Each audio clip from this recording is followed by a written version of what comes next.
It was a dark and stormy night in the town of Olathe, Kansas, when Mr. and Mrs. Burt heard a knock on their front door. The couple opened the door. They noticed a small, red-headed baby lying in a basket. Her blanket had the name Haley inscribed on it, and there was a small golden necklace in the bottom of the basket. They brought the child inside with no knowledge of who she was or where she came from. At the age of 14, Haley went with her family on a vacation to Stanley, Idaho. The plan was to hike 13 miles to a beautiful lake at the top of the mountain. The hike was especially tough because it had rained the night before and the path was slick and very hard to climb. Most of her family turned back. Haley and her brother Davis kept on. They made their way up a thin ledge. Haley watched helplessly as her brother tripped off the edge. She jumped after him and watched as her arms and hands transformed into a huge bird. Haley snatched her brother up in her talons. She lifted her brother to safety at the top of a large rock. Haley felt her senses and reflexes were sharpened.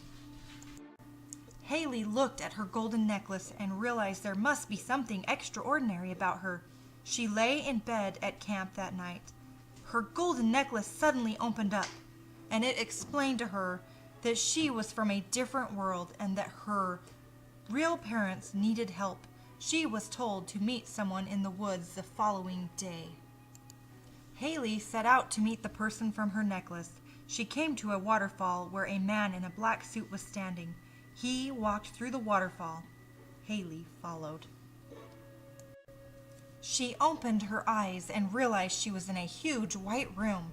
Haley was not surprised to see the man standing in front of her. The man said his name was Thomas and he worked for her parents. A conversation ensued. Haley learned why she was here and how she got here. She learned there was a big war going on in this world. She learned that her powers were needed to save it.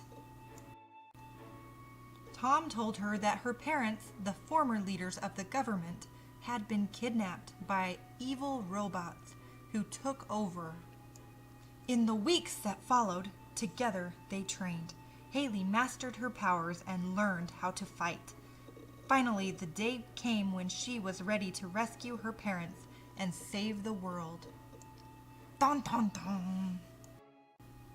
Tom took her up an elevator to the roof, where a helicopter was waiting. They hopped in, headed for New York City. Haley was nervous, but knew she needed to save her parents.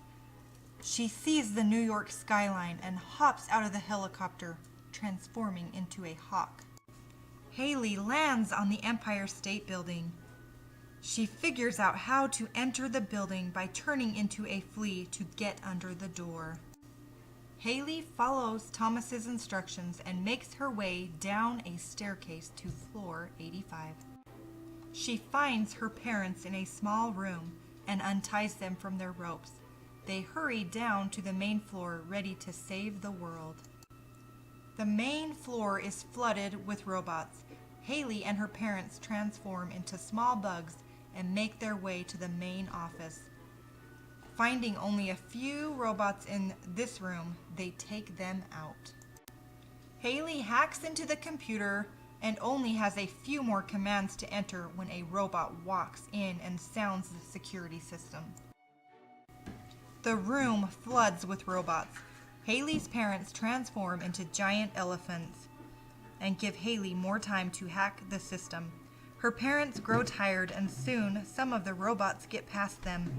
They pile on Haley with all her strength. She reaches up and taps the last button.